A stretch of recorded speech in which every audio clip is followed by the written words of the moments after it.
Donc, c'est 1 million fois 300. Oui, oui, oui. Alors, je suis là. Bon, je ne parlais pas. Je disais que de proposer la formule de calcul. Quelqu'un l'a donné. Singone a dit que chiffre d'affaires, c'est quand tu es vendu fois le prix de vente unitaire. Vous l'avez, n'est-ce pas? Donc, c'est quand tu es Allez, produit, c'est 1 million multiplié par c'est là, là, ça. 300. Donc, c'est ça. Allô?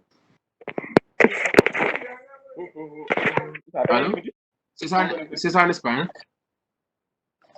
Voilà. Voilà. Donc, le chiffre d'affaires. Donc, le chiffre d'affaires, comment peut-on l'appeler également? On l'appelle la production en valeur. On l'appelle également production en valeur, le chiffre d'affaires.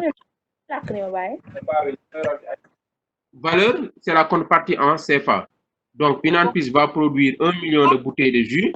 Chaque bouteille a été vendue à 300 francs. Donc, ça lui rapporte un chiffre d'affaires de 300 millions de francs CFA. On est d'accord? Maintenant, voilà. Production, chiffre d'affaires égale production en valeur. On égale tout simplement les ventes. C'est le montant des ventes. D'accord? Voilà. Maintenant, troisième question. Les salaires. Les salaires de la société Senju sont-ils Sont-elles des consommations intermédiaires? Non, monsieur. Oui. Pourquoi non, pourquoi? Non, parce que les dépenses ne sont pas effectuées auprès d'une autre entreprise. Oui, oui, mais le salaire c'est quoi? Le salaire, c'est la rémunération de facteur, c'est la rémunération de facteur de travail. S'il vous plaît, on avait dit que l'entreprise pour produire, elle emploie 3 facteurs. Il y a le premier facteur qu'on appelle le facteur matière, les matières premières. Il y a le facteur travail et le facteur capital. Le facteur capital, c'est tous les biens physiques, c'est-à-dire ce que l'on utilise pour produire. C'est les immeubles, c'est les bâtiments, c'est les véhicules. Maintenant, le salaire, c'est la rémunération d'un facteur au même titre que le facteur matière. Donc, s'il vous plaît, le salaire n'est jamais une consommation intermédiaire. Le salaire est la rémunération du facteur travail. Si quelqu'un peut écrire ça, le salaire est la rémunération du facteur travail utilisé dans le processus de production. Notez ça.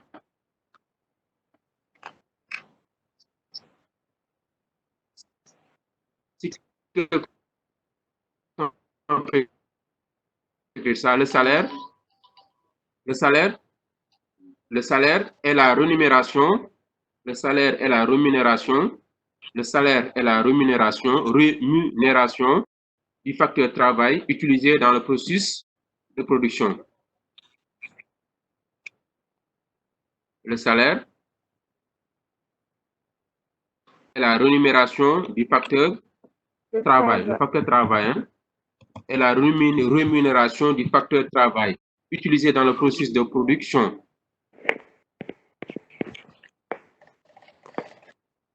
Et voilà, c'est la rémunération du facteur travail. Donc, ici, le salaire rémunère un facteur. Donc, ici, encore une fois, pour produire ces jus, Senju va utiliser des matières premières, vous l'avez vu.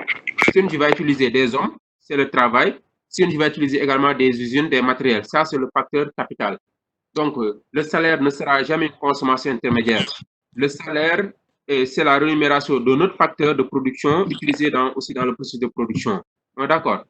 Encore une fois, j'ai dit que la consommation intermédiaire, d'une manière générale, prend en compte toutes les dépenses, si vraiment bien, parce que ça permet de faire le calcul suivant. La consommation intermédiaire prend en compte toutes les dépenses d'exploitation, sauf les salaires, sauf les remboursements de crédit, sauf ce que nous appelons les investissements. D'accord, merci Mamou. Maintenant, à partir de cette information, comment peut-on calculer ici les consommations intermédiaires? Suivez bien l'exercice. Les consommations intermédiaires prennent en compte l'ensemble des dépenses, sauf 3 postes. Salaire, les salaires ne sont pas intégrés dans les consommations intermédiaires, sauf quoi? Sauf les remboursements de crédit, sauf également ce que nous appelons les acquisitions de biens, les biens d'immobilisation. Donc, il y a 3 points, il y a 3 éléments à ne pas prendre en compte dans le calcul des consommations intermédiaires. Donc, élément calculé maintenant, CI. Comment calculer CI? Si, comment le calcul? Oui. Pour le calculer, on va prendre 2 millions 500. On va prendre 31 16 millions millions 500. Plus. Attends, oui. Plus 30. D'accord, maintenant, s'il vous plaît, quand on parle de consommation intermédiaire, c'est tout ce qui est transformé ou intégré au produit. Hein? Maintenant, donnez-moi les éléments d'abord qui vont composer les consommations intermédiaires avant de faire le calcul. Donnez-moi les éléments qui composent les consommations intermédiaires. L'emballage, les emballages. Les emballages. Les fruits. Les fruits. Le sucre. Le sucre. Et l'électricité. L'électricité. Oui. C'est fini, hein? Les autres sont de remboursement. Voilà. Le salaire, en fait, le salaire n'est pas une consommation intermédiaire. Les cotisations sociales, c'est des compléments de salaire. Ce ne sont pas des consommations intermédiaires. Quand l'entreprise rembourse un prêt, ce n'est pas une consommation intermédiaire. Donc, consommation intermédiaire, vous prenez toutes les dépenses sauf 3 postes. Sauf les charges personnelles, sauf les remboursements de prêts et les intérêts liés, sauf maintenant les acquisitions de biens et leur amortissement. Donc, comment calculer ici maintenant CI à partir de ces informations? Comment calculer CI? 32 millions 500 plus 76 millions 100 plus 30 millions 440 plus 7 millions 610 000. Donc, CI égale à quoi? Donnez la formule littérale. Littéralement, c'est emballage plus quoi? Fruits. Plus fruits. Les fruits, le sucre et l'électricité. Le sucre.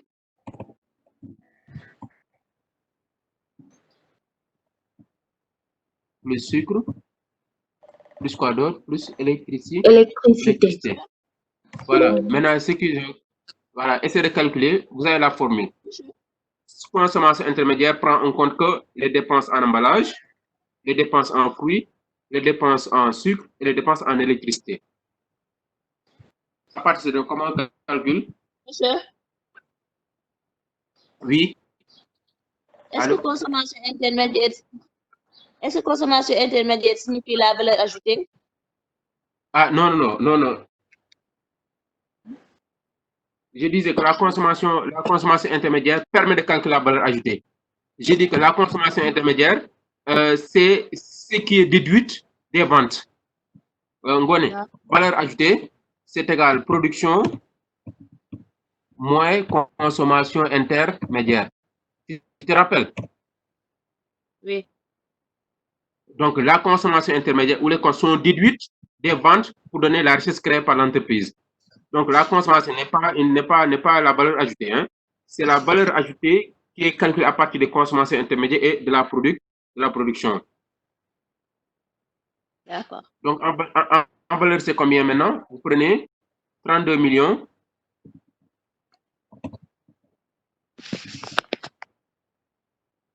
$32 500 plus combien? Plus 76. Voilà. Voilà, 146 650 000 francs. Voilà. Plus combien encore? Plus 30 millions. 30 millions. C'est combien? 440 millions. 400. Voilà. 440 000. Plus 7 millions 610 000. 7 millions 610 000.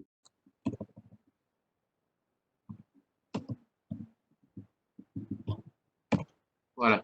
Ça vous donne 146 le montant des consommations intermédiaires.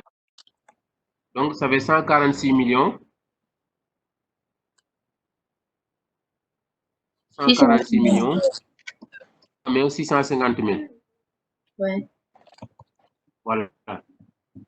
Ça signifie quoi? Ça, c'est l'ensemble des dépenses que l'entreprise a effectuées auprès d'autres entreprises, hein, qui sont transformées dans le processus de production.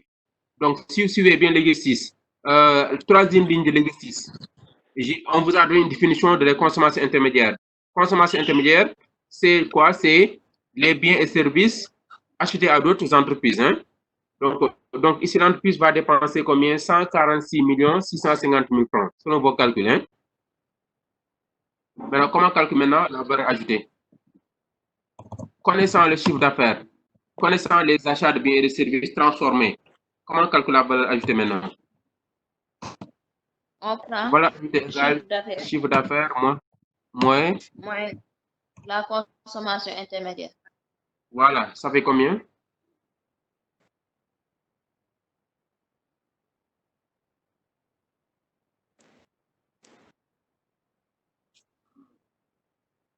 Ça fait 100 millions, 153 millions 350 000. Ça fait 153 millions. Merci de poser l'opération pour nous, pour que les gens puissent suivre également. D'accord. Merci de poser l'opération pour les autres. Donc, valeur ajoutée, c'est le montant du chiffre d'affaires. Le chiffre d'affaires, c'est combien? C'est 300 millions. 300 millions moins 146 millions 605. Voilà, moins 140, voilà, exactement.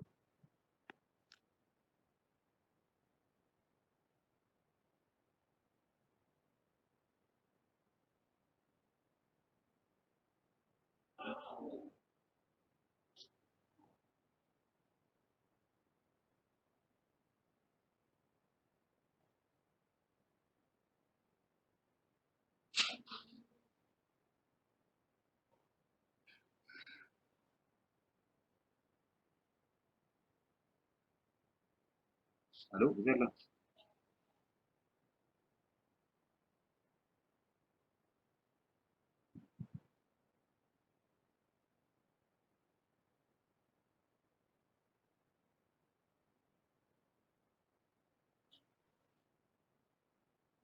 Allez, 300 millions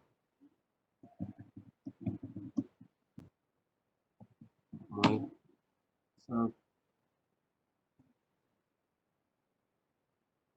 146.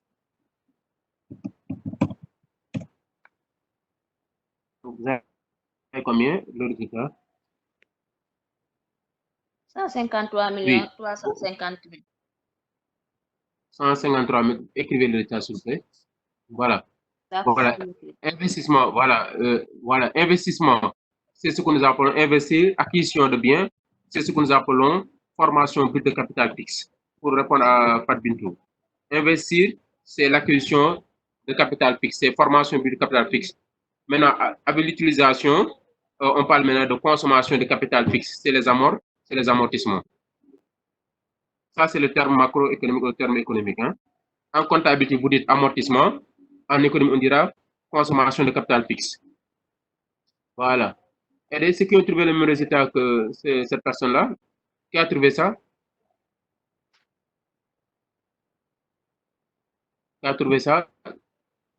Voilà. Donc, qui d'autre? Merci, ça fait tout. Qui d'autre?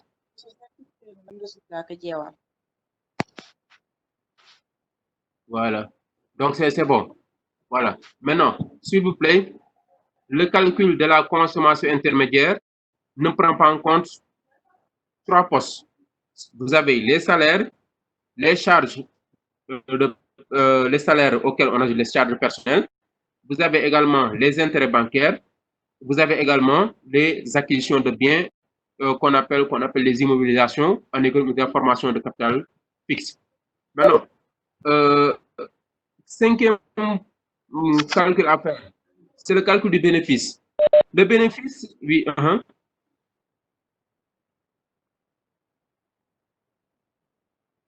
Voilà, moins prix de revient. On dit généralement le terme de coût. Parce que quand je dis le prix, c'est un élément. Mais coût, c'est un ensemble d'éléments. Hein. Donc, pour calculer le bénéfice, on prend le chiffre d'affaires qu'on a déjà calculé. Maintenant, moins le coût total ou le coût de revient. Parce que pour produire, l'entreprise n'a pas seulement dépensé, voilà, pour aider un peu, chiffre d'affaires, c'est ce qu'on note CA. Pour aider les autres, chiffre d'affaires, je n'ai pas écrit, chiffre d'affaires égale CA.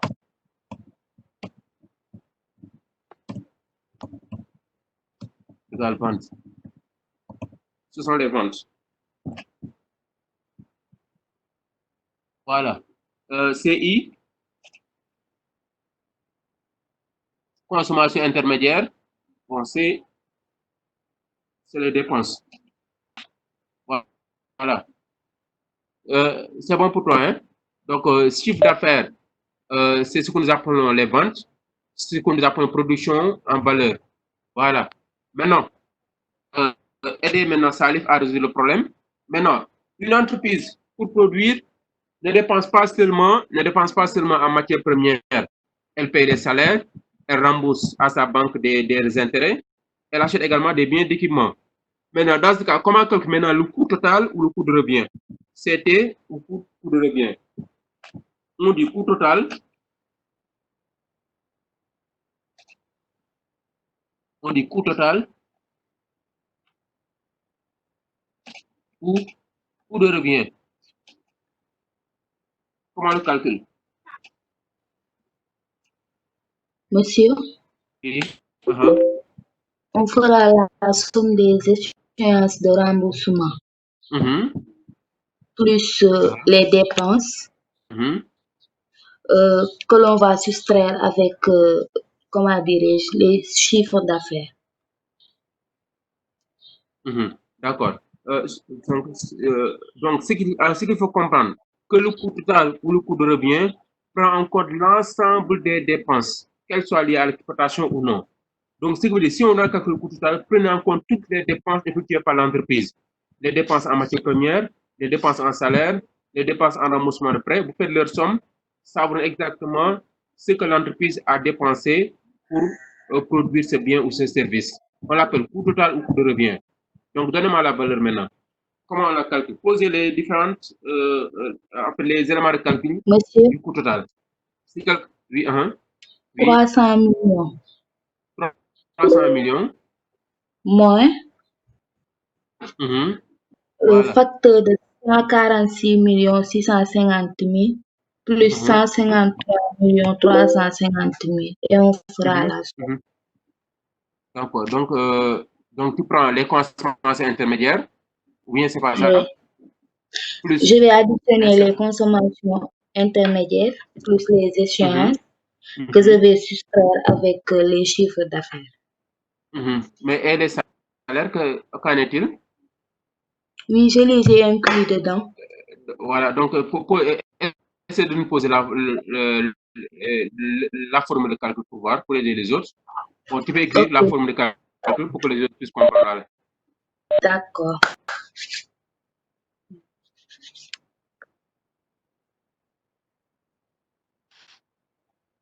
Voilà. Le coût total. On prend quel élément? Bon, essayez à votre niveau. Après, vous allez vérifier son résultat. Parce que le coût total prend en compte toutes les dépenses, sans exception. Contrairement aux consommations intermédiaires qui excluent dans son calcul les salaires, les remboursements de prêts et les acquisitions de biens. Coût total égal.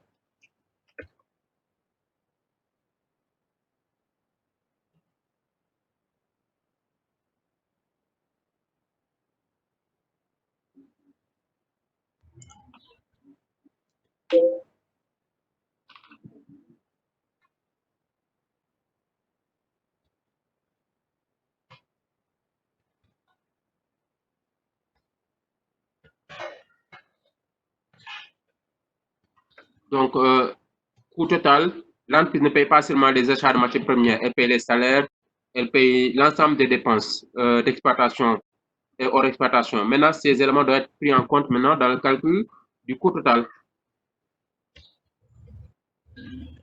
Bon, coût total, généralement, on parle de prix de revient ou coût de revient.